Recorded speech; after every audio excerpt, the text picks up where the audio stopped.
2026-2027 시즌 여자 배구는 아직 개막도 하지 않았습니다. 그런데 벌써부터 가장 뜨거운 팀이 등장했습니다. 바로 현대건설입니다. 이유는 명확합니다. 메가와 하게스트리 퍼르티위가 돌아왔기 때문입니다. 그런데 더 무서운 건 단순히 메가 한 명의 복귀가 아니라는 점입니다. 지금 현대건설 내부에서 나오고 있는 분위기는 예상보다 훨씬 강렬합니다. 특히 첫 연습 경기 이후 선수단 반응이 심상치 않았다는 이야기가 계속 흘러나오고 있습니다. 김다인과 메가의 첫 호흡이 터진 순간 강성영 감독이 벤치에서 웃음을 감추지 못했다는 반응까지 나오고 있습니다. 왜 현대건설이 무릎 리스크를 감수하면서까지 메가 영입에 올인했는지 이제 조금씩 퍼즐이 맞춰지고 있는 겁니다. 사실 메가의 복귀는 처음부터 엄청난 논란이 있었습니다. 가장 큰 이유는 몸 상태였습니다. 유럽 무대 도전 이후 메가는 무릎 문제로 예상보다 빠르게 어려움을 겪었습니다. 인도네시아 대표팀 일정까지 겹치면서 체력 부담은 극심했고 결국 시즌을 길게 끌고 가지 못했습니다. 그래서 V리그 복귀 이야기가 나왔을 때도 배국의 반응은 완전히 갈렸습니다. 아직 끝난 선수가 아니다라는 의견과 이제는 전성기가 지났다는 평가가 동시에 터져 나왔습니다. 그런데 현대건설은 달랐습니다. 강성영 감독은 직접 인도네시아까지 날아갔습니다. 메디컬 체크 과정을 꼼꼼하게 확인했고 훈련 장면까지 직접 지켜봤습니다. 이건 사실상 감독 개인의 승부수였습니다. 왜 그 정도까지 했을까요? 이유는 하나였습니다. 메가가 아직 V리그를 뒤집을 수 있는 공격수라고 판단했기 때문입니다.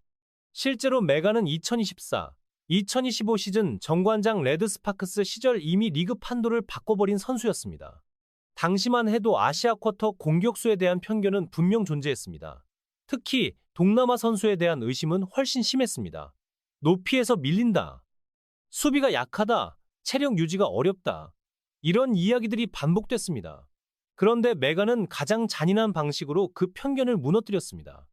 높은 타점에서 꽂히는 백어택, 두세 명 블로커를 무시해버리는 강타, 그리고 승부처마다 터지는 해결 능력까지. 결국 정관장이 흔들리는 순간마다 공은 메가에게 향했습니다. 그리고 메가는 상대 수비를 찢어버렸습니다. 흥미로운 건 현대건설이 이번 외국인 선수 구성 자체를 메가 중심으로 완전히 다시 설계했다는 점입니다. 원래 V리그 강팀들은 대부분 장신 아포짓 스파이커를 외국인 선수로 데려옵니다. 그런데 현대건설은 그 공식을 깨버렸습니다.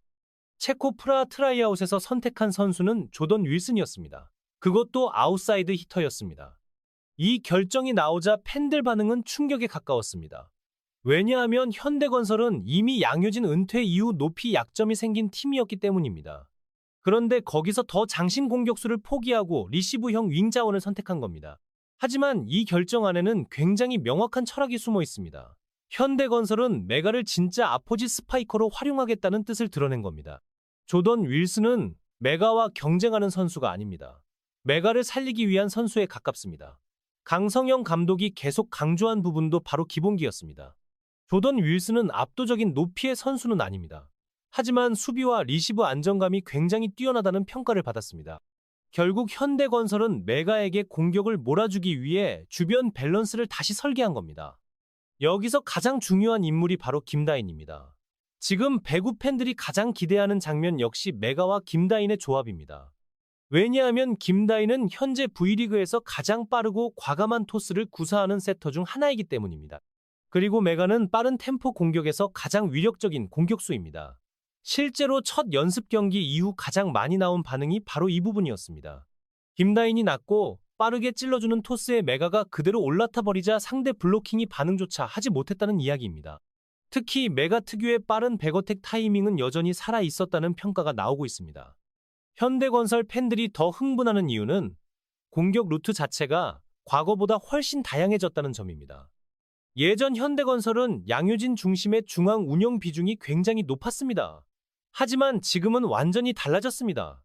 메가를 중심으로 한 빠른 측면 공격, 그리고 조던 윌슨의 리시브 안정화가 결합되면서 템포 자체가 빨라질 가능성이 큽니다. 여기에 정지훈까지 살아난다면 현대건설은 이전보다 훨씬 폭발적인 팀이 될 수 있습니다. 하지만 동시에 불안 요소도 분명 존재합니다. 가장 큰 문제는 역시 높이입니다. 양효진 은퇴 공백은 생각보다 훨씬 큽니다. 단순히 블로킹 숫자의 문제가 아닙니다. 양효진은 현대건설 수비 조직 전체의 중심이었습니다. 상대 공격 흐름을 읽는 능력, 그리고 위기 상황에서 팀 분위기를 잡아주는 존재감까지 모두 사라졌습니다. 그래서 현대건설은 이제 이전과 전혀 다른 방식으로 싸워야 합니다. 높이로 찍어 누르는 배구가 아니라 스피드와 연결 그리고 리시브 안정으로 버텨야 하는 팀이 된 겁니다. 그런 의미에서 지금 현대건설의 방향은 굉장히 위험하면서도 흥미롭습니다. 메가라는 폭발적인 창 하나에 조던 윌슨과 김다인이라는 안정장치를 붙인 구조입니다. 만약 메가의 몸 상태가 정상 수준으로 회복된다면 이 조합은 엄청난 위력을 가질 수 있습니다. 반대로 메가의 무릎 상태가 흔들리기 시작하면 현대건설 전체 구조 역시 흔들릴 가능성이 큽니다. 그래서 강성형 감독이 메가 몸 상태를 유독 예민하게 관리하는 겁니다. 그리고 이 상황을 가장 복잡한 감정으로 바라보는 인물이 있습니다. 바로 정관장의 고이진 감독입니다. 사실 메가와 부키리치 조합을 가장 잘 아는 사람이 바로 고이진 감독입니다. 정관장이 결승까지 올라갈 수 있었던 가장 큰 원동력이 메가와 부키리치였다는 걸 누구보다 잘 알고 있습니다. 메가는 공격을 터뜨렸고 부키리치는 팀 전체 균형을 잡았습니다. 당시 정관장은 상대 입장에서 정말 막기 어려운 팀이었습니다. 메가 하나만 막으려 하면 부키리치가 수비와 연결로 흐름을 살렸고 부키리치를 흔들려고 하면 메가가 경기 자체를 끝내버렸습니다. 그런데 이제 그 메가가 현대건설 유니폼을 입고 돌아왔습니다. 그것도 김다인이라는 리그 최고 수준 세터와 함께 말입니다. 그래서 최근 배구 팬들 사이에서는 이런 말까지 나오고 있습니다. 정관장이 만들었던 괴물을 현대건설이 완성하려 한다. 특히 현대건설 훈련 영상에서 메가의 컨디션이 예상보다 훨씬 좋아 보인다는 반응이 이어지면서 분위기는 더 뜨거워지고 있습니다. 무엇보다 무서운 건 메가의 존재 자체가 이미 흥행카드라는 점입니다. 현대건설 SNS에는 인도네시아 팬들이 대거 몰려들고 있습니다. 댓글 언어 비율 자체가 바뀌고 있다는 말까지 나옵니다. 실제로 메가 관련 영상은 업로드 직후 조회수가 폭발하고 있습니다. V리그가 이제는 국내 리그를 넘어 아시아 전체 시장으로 확장되고 있다는 상징 같은 장면입니다. 그리고 결국 팬들이 가장 기다리는 건 하나입니다. 메가와 부키리치의 재회입니다. 과거에는 같은 편이었습니다. 하지만 이제는 서로를 가장 잘하는 적이 됐습니다. 메가는 부키리치의 수비 습관을 기억하고 있습니다. 부키리치는 메가가 압박 상황에서 어느 코스로 때리는지 몸으로 알고 있습니다. 결국 이번 시즌 맞대결은 힘싸움이 아니라 기억 싸움에 가까워질 가능성이 큽니다. 지금부터 진짜 전쟁이 시작됩니다. 왜냐하면 현대건설과 정관장의 대결은 이제 더 이상 한 경기 결과로 끝나는 문제가 아니기 때문입니다. 메가를 선택한 현대건설의 방향이 옳은지 아니면 부키리치를 다시 품은 정관장의 선택이 정답이었는지 시즌 전체가 증명하게 될 가능성이 커졌습니다. 그리고 가장 흥미로운 건 두 팀의 철학 자체가 완전히 다르다는 점입니다.